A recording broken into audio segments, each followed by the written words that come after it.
the fields. From the ice to the turf, we'll break it down. Discussing every win and every loss in town. We'll talk about the Canucks and the Lions. We are your irrational fans. We are your irrational fans.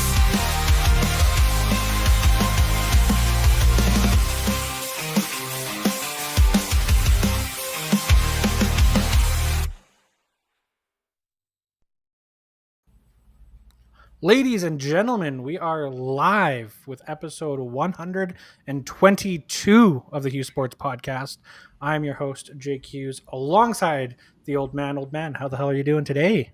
If I was any better, I'd have to be twins, Jake. Life is good. Life is good. I am actually out in Cypress Hills Park in Saskatchewan today, of all God-forsaken places. So I can't yell at TELUS if my internet goes. We're doing this whole, what's that thing called? Starlink. So we're trying it through Starlink. We're going to give it a shot. We'll see what happens.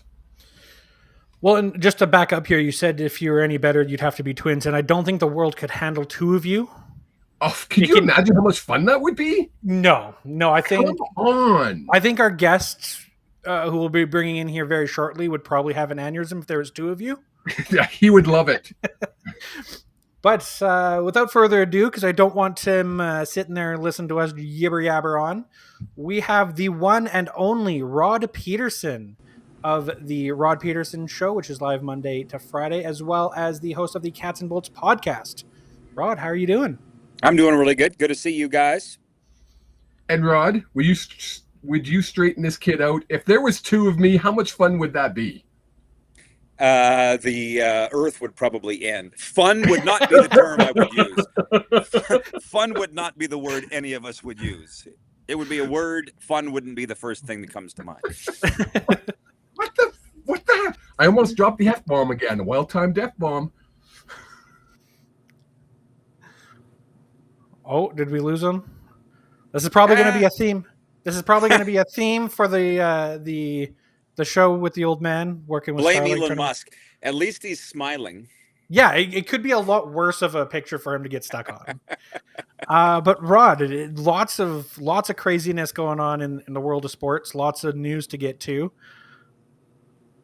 Thing I'd love to get your thoughts on for the people who didn't watch the Rod Pedersen Show is the NHL draft. There's lots of scuttlebutt, let's say, about it. What were your thoughts on it? Well, okay. The only answer I can give you on the draft itself, and by the way, Jake, when you say lots of craziness in sports, isn't that always the way, right? When you run a sports show, there's no worry about topics or content. But as far with the draft, are you talking about the decentralized draft, making the picks remotely? Yeah, the decentralized draft. What I was fond of, the Zoom room. Okay, well, I know your sarcasm. I know you well enough to know you're not fond of it. But this is what I feel. Hi, Kev. Hi. We're blaming Elon Musk, just so you know. So yes. Jake's first question was about the NHL draft. I'm glad you asked. You're the first to actually ask me about it, and it's funny that you would. It's now Wednesday, and we never even talked about it on the Rod Pedersen Show. If they went forth with the remote draft moving forward, but not the Zoom rooms, I'd be totally fine with it. Just like the NFL draft, bring the guys out on stage. It's all about the players anyways. But I thought that, I do this because I remember Johnny Manziel when he came out on the stage, 2014, drafted by Cleveland. But the NHL doesn't want to be outright copycats. But the idea of having the players stand there and talk to the general manager and the top personnel of the teams was incredibly awkward. It was awkward from the very first pick, Matthew Schaefer, and it just got more and more awkward the rest of the way. I don't need to see the first meeting of the team and the staff. That should be between them, right? But having said that, I'm not the guy that likes microphones on the sidelines in football or at the ice level in hockey. I realize I may not have the popular opinion on that. But it's like, if you don't want to send your scouts and your hockey people to the draft, no problem. Nobody cares about them anyways. So we keep doing the remote draft, which I think they will.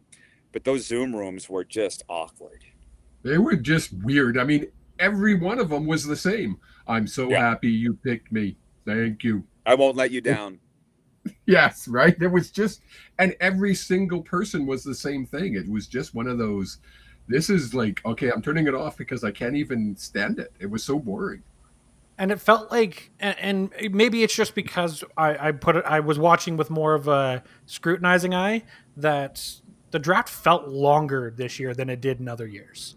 I don't know if that was because of the decentralization or if it was just an effect of there not being things to talk about in between picks. You're not, oh, well, the GM for Vancouver picked up the phone and so did Toronto. I wonder what they're talking about in between picks, adding in that. Or even if you have that, you have all the tables and you see a GM look over at another GM and all of a sudden you're like, oh, they might be doing something. That's what I like. I miss that. Yeah.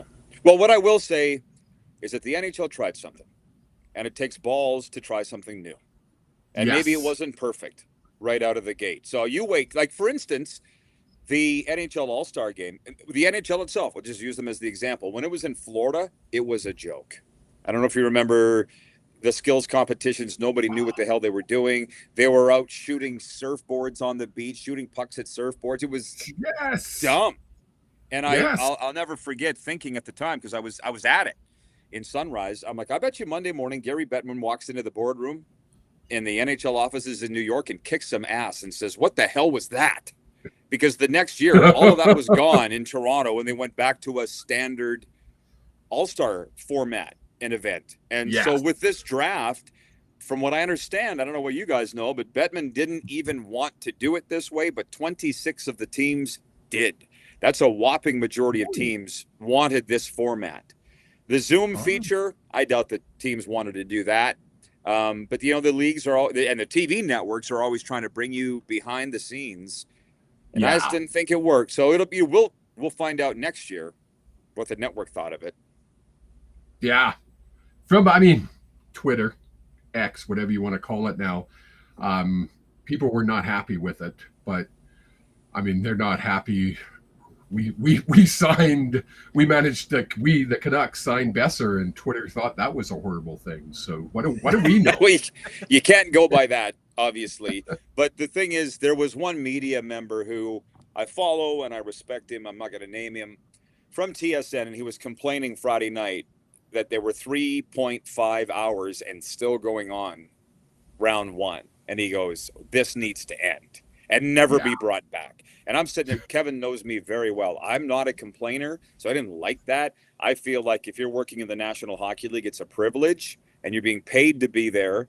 It's a little like baseball games I do that are 4.5 hours, 5 hours long. I almost like that. I broadcast baseball now.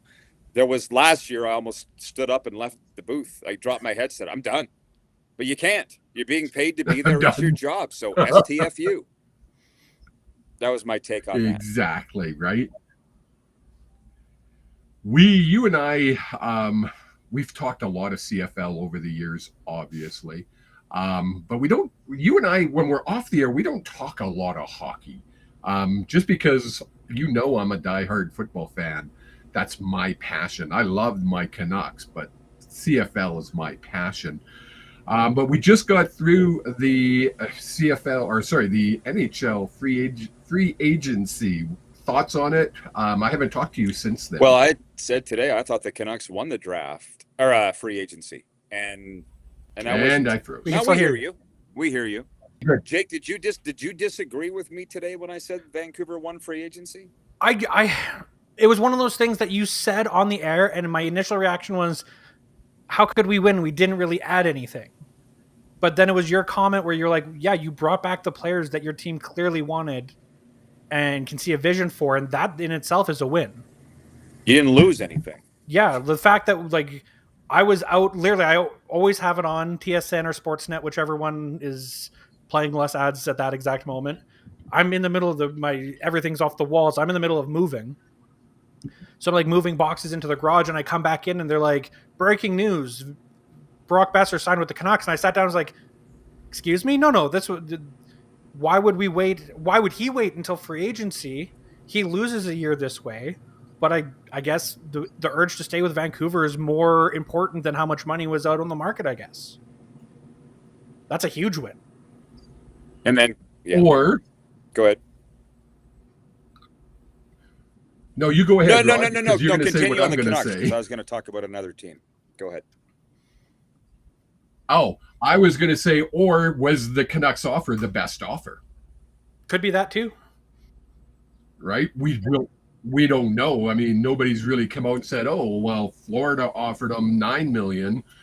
Nobody really knows. So I heard his girlfriend is the one that finally convinced him to stay. Who knows, right? There's always stories out there, but other teams, Rod, you obviously cover the Panthers closely, but you also keep your eye on all the teams across the NHL.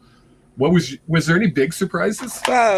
Not really, but I went through the whole list today getting ready for my show, and I'm like, this is head spinning. Like there's just so much activity. 1-year deals. Yeah. It is where we are in sports. Like if anybody complains about the CFL and the players changing teams, every league does. So surprises. Yeah.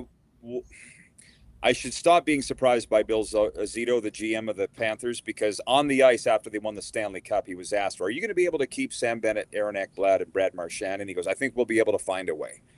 And nobody really believed it. And lo and behold, he found a way.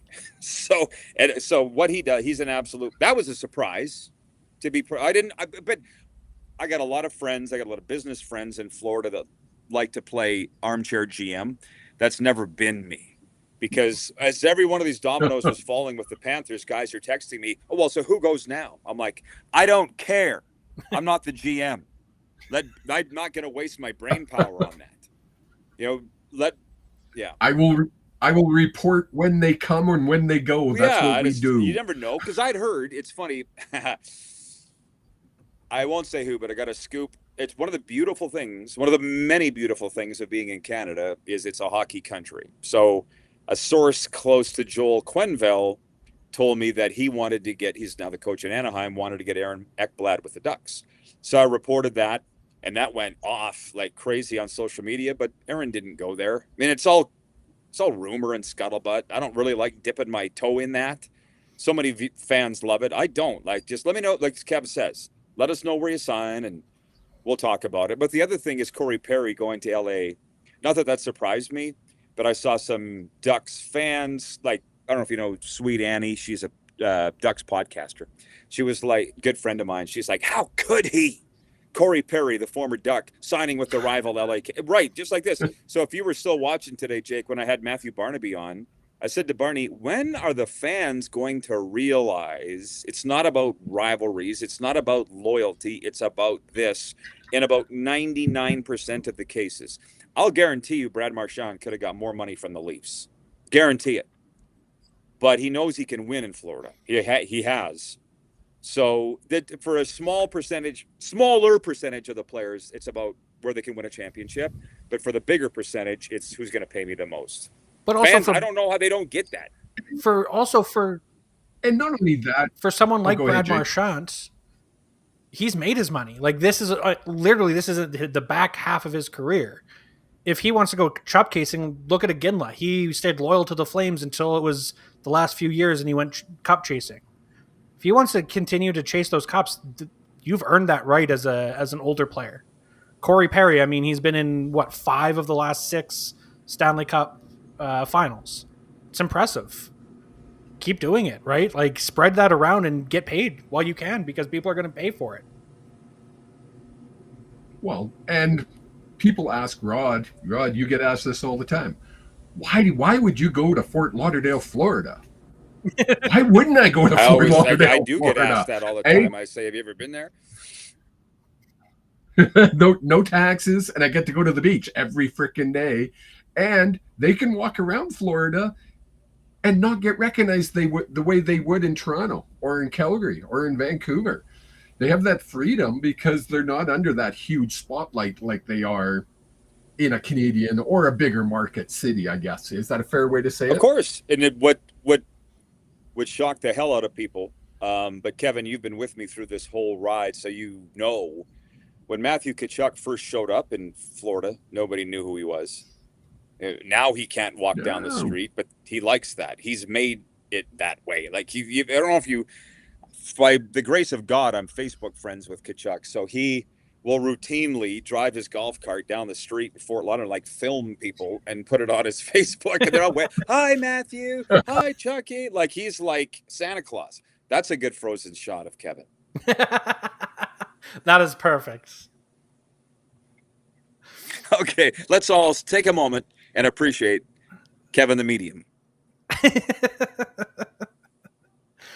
But no, it's all about what the players want, and it's for many years in the NHL, it was always, well, no, you do what's best for the team. You don't always do what's best for the player, and that's the way the fan mentality was. It felt like for a long time, and then the NBA itself went the complete opposite, and it feels like the NHL is now following in the NBA's footsteps in that, where it's about your star players and you've got extra pieces attached.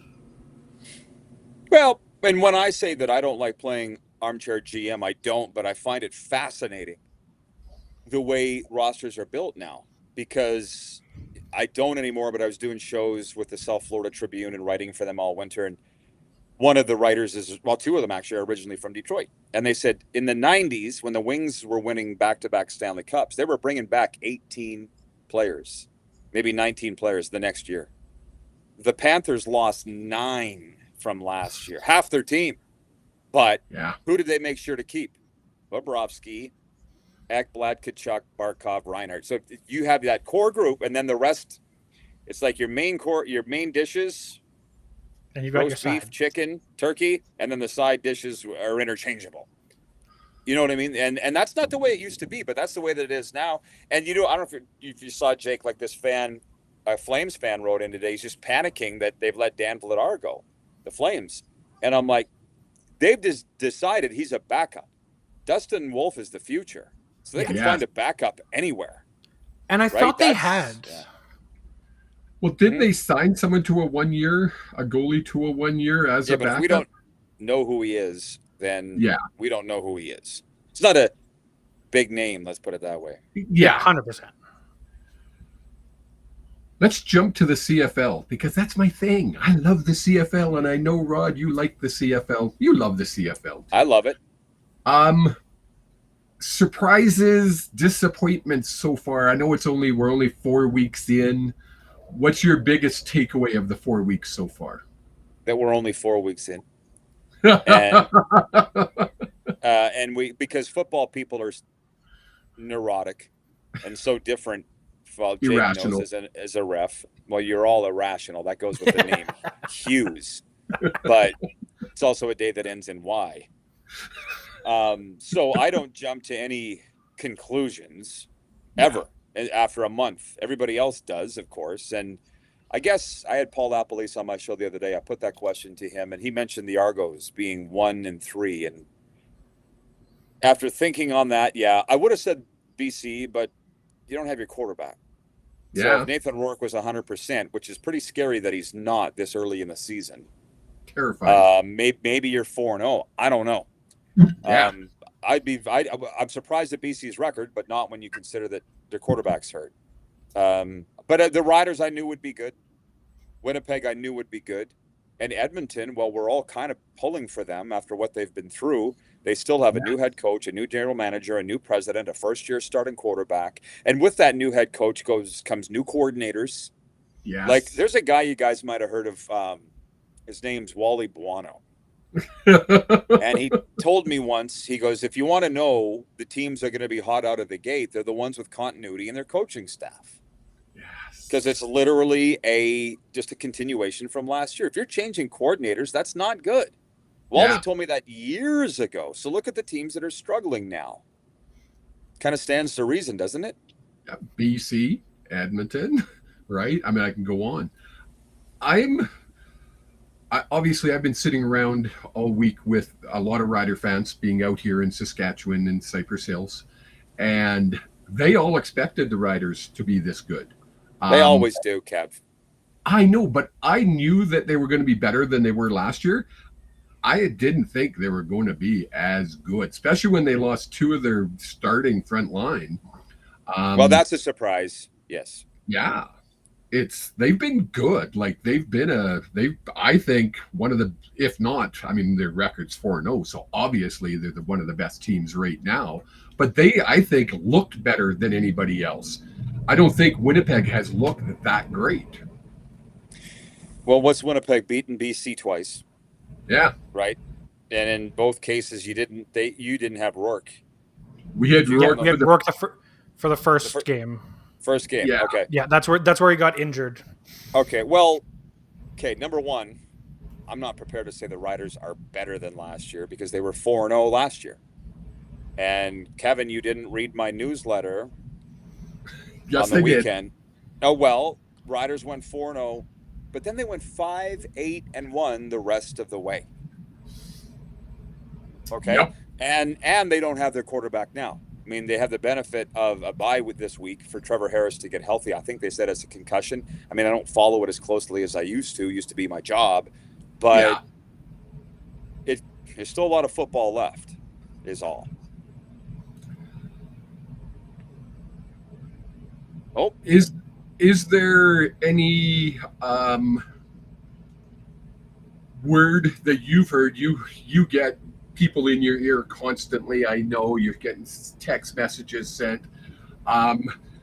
Trades being thought of with all the injuries that are happening. You got Harris out, you've got Rourke out, you got Alexander out. And Mazzoli has been my biggest disappointment. I thought he was going to be our backup, and he was going to be able to, if Rourke couldn't make it. He looks horrible. Is there any trade talks? Have you heard anything? Oh, I'll tell you what, I think largely too early for that. I mean, I'm sure you guys are aware, but maybe you're not. Teams have short lists, some call them hot lists at this time of year for vets to call, even rookies to call. An example is Adam Bighill was clearly on the Calgary Stampeders short list. Yeah. Right, so they've had some injuries, and they signed Adam Bighill. Well, they were on a bye last week, so I don't know. No, I think they said he's playing this week. Is he? Okay, so he's been taking first swing practices. So trades are pretty rare in the CFL compared to what they used to be. Yes, that's a fact. But I've got some football player friends in the States that are on short lists of teams. They went to training camp and got cut, and were told when they left, stay in shape and be prepared for a call because you're on our short list. Okay. So I'm not going to name names, but so there are injuries happening across the quarterback's different. The Lions brought back a guy that I didn't quarterback, Schrader. Today I think I saw his name. I don't even know who that is. Never heard of him. Yeah, I just got a release from the Lions today that they did that. So I don't think it's any more injuries than normal this time of year, but it's at key positions. That's not good. Yeah, it just seems like Jake and I talked preseason. I was like, I don't think I've ever can remember for the last decade having as many great quarterbacks playing at the same time. And we went through the list, but all of a sudden three of them are out, and you're just kind of like, well, that didn't take long. I'm hoping we get Rourke back this week. I don't know. Does it have something to do, and it's purely fan speculation, so I want to preface that. Is it the lack of contact in training camp and practices that is causing these types of injuries? And I know the old man made a face as soon as I brought it up, but I have to ask because it's to me, it's the only thing that's really changed in the last few years. And again, maybe it's just because I'm watching it more closely because of the show, but it feels like there's more injuries than there have been before. Well, I'll take that first. Number one, the CFL teams will have that track right now. I guarantee the three of us in this conversation don't know the answer to that, but the teams will. Yeah. I'll put some feelers out and see what they're saying. But I mean, look, who's hurt? Nathan Rourke has a back muscle injury. Oblique. Right? Yeah, oblique. Yeah. Okay, a side muscle injury. You don't have one, Jake, but it's here. It's under my keg. That's an old joke. Daryl Davis was a Hall of Fame reporter for the Leader Post, and one of our players, like 25 years ago with the Roughriders, Daryl goes, "What's your injury?" And I think it was the quarterback. He goes, "It's an oblique strain." And Daryl goes, "What's an oblique?" He goes, "Don't worry, you don't have one." like literally in front of all the. Oh, it was like the funniest line I ever heard. But does that happen with contact and Trevor Harris again? If it's a concussion, which I think it is, who's battling what? Davis Alexander, Montreal's quarterback. I'm not sure what he's out with. I think it's a concussion as well. Well, okay. Well, hang on. What causes concussion, guys? I'm not sure.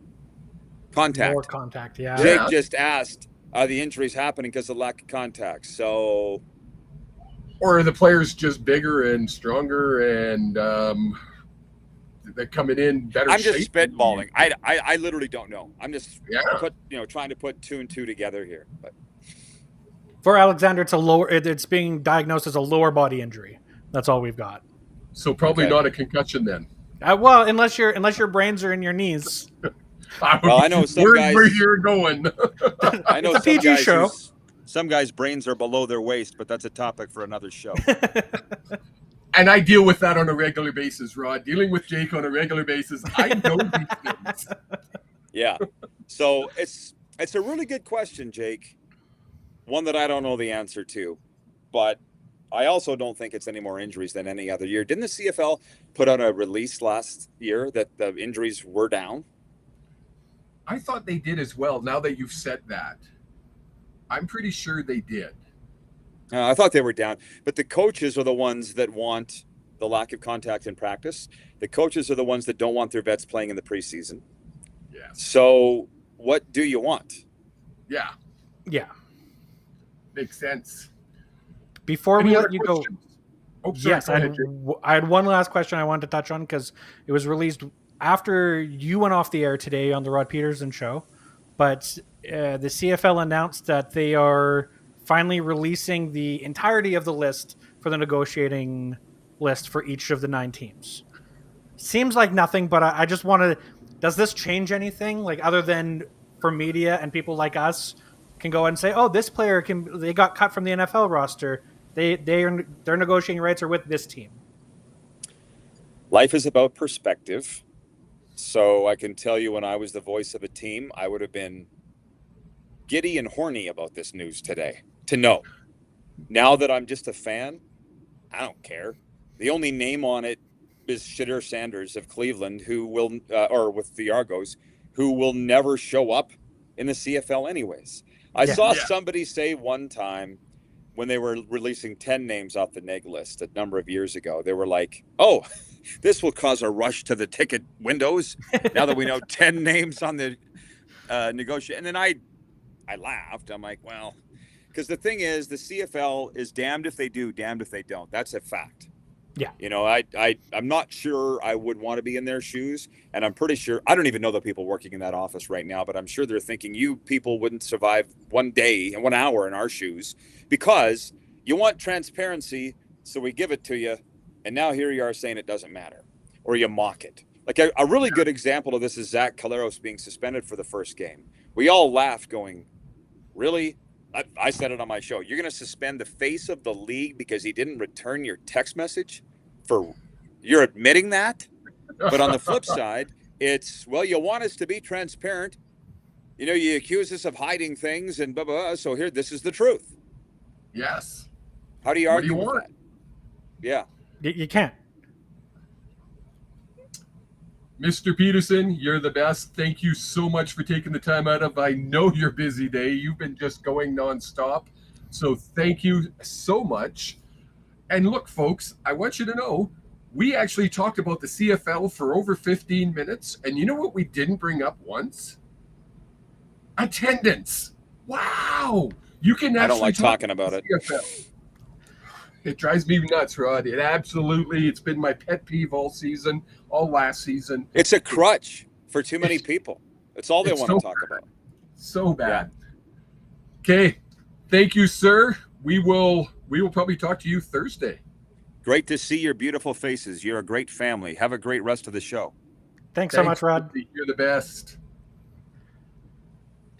Again, that was Rod Pedersen of the Rod Pedersen Show and Cats and Bolts podcast, where he talks Florida Panthers. and Tampa Bay Lightning. You were trying to think of that, weren't you? No, it's just my first thought was, all right, like it's also because in my brain, he's the Florida guy, so Yes. it's the Panthers, and there's another team there, and it went completely blank. It's he is he lives close to the arena with the Panthers, so he goes to the Panther games. He covers the Panthers. They do a podcast covering both. Yeah, right? exactly. So, yeah. Good guy. Exactly. If you want to talk sports, I'm telling you, he could talk pretty much anything, probably except soccer or cricket. And even then, he could probably pull it out of his memoir of things that he knows. Well, and I was going to say earlier today on the show, they talked tennis, hockey, NFL, and CFL, and there was a mention of footy. Darren must have been on the show this morning. I didn't get to watch it. Darren was on the. That's no how you know that Rod would have talked anything about tennis. It ain't happening.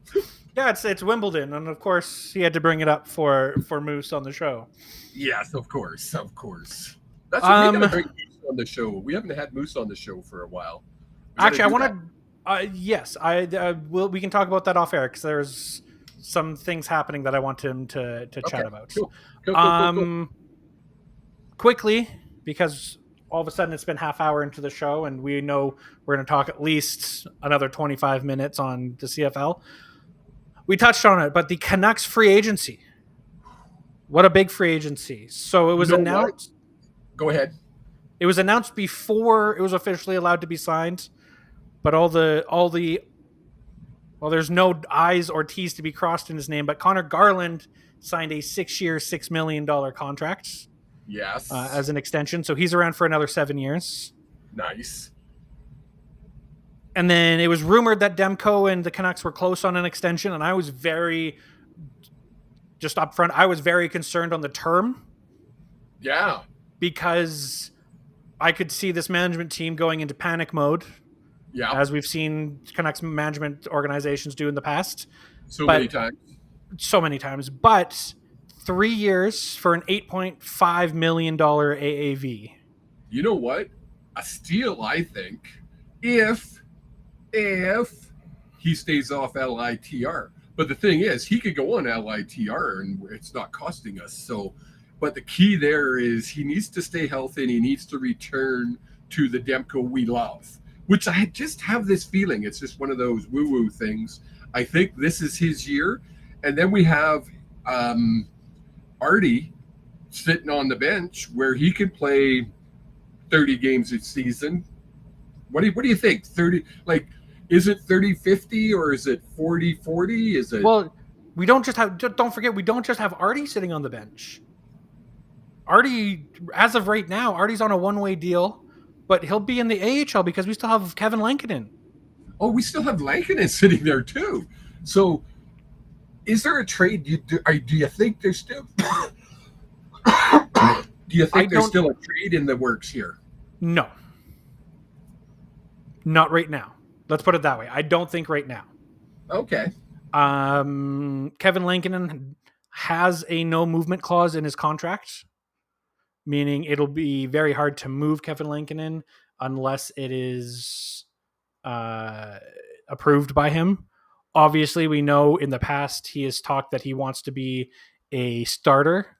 And I mean, after last year, I think he deserves that title. I don't think there's going to be a move, and I am ragging the puck here for the old man while we're waiting for him to reconnect here. But I think you need to see what Demko is going to look like to start the year.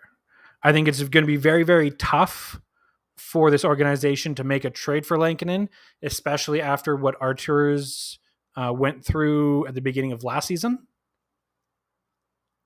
But that being said, it does leave a lot of question marks on where different people go, how different people play, everything like that. So to sum up, I don't think there's a move to be made right now because we need to see where Demko's at. in real hockey games, not just at practice and in warm-ups and True enough, right? training. We don't want to. I get it. We don't want to blow it before we know if Demko comes back and by December he's playing back to his old Demko capabilities. Then we could always dump one. Yeah. Or do we just leave Silas Artie in the AHL and win another cup there? Well, I think, and I want to double check this. I am pretty confident that this is a 1 year, a one-way contract. Meaning, if Artur's doesn't say here, I'm looking at Puckpedia to try to find the. So he is eligible for waivers. Does that mean if a player is eligible, they require waivers? Yeah. So he has to be waived to go into the AHL team. What that means is we're kind of hooped and are probably going to be carrying 3 goalies because of that fact, and the fact that it's going to be you're almost guaranteed to lose Artie in the waiver wire if you have to send him down to go play in Abbotsford. Are you back, old man? I see you're in the green room, but you're not on screen. You are back. Okay. I am.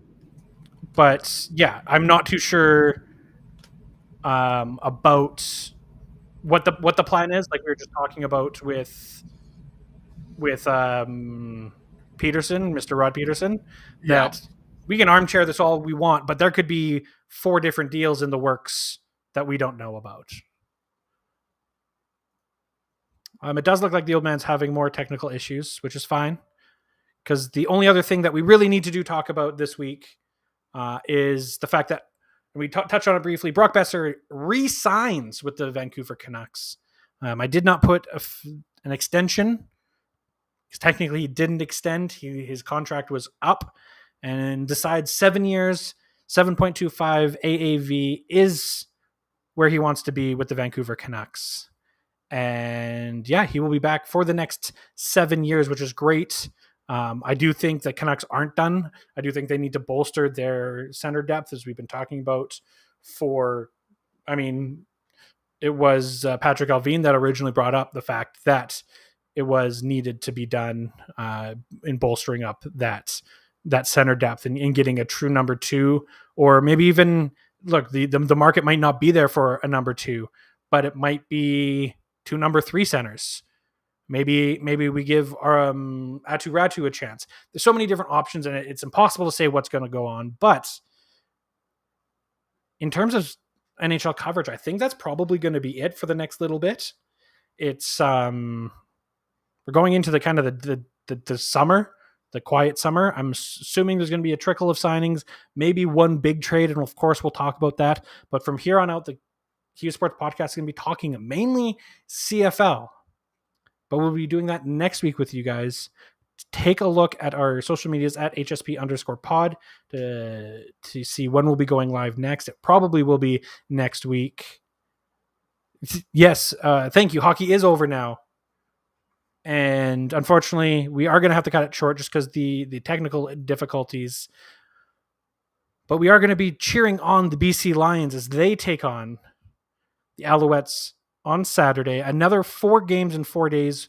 We've got the Bombers and Stampeders playing for the first ever Stampede Bowl. The Ticats and Argonauts on Friday. The Lions and Alouettes on Saturday. And then the Red Blacks and Elks on Sunday.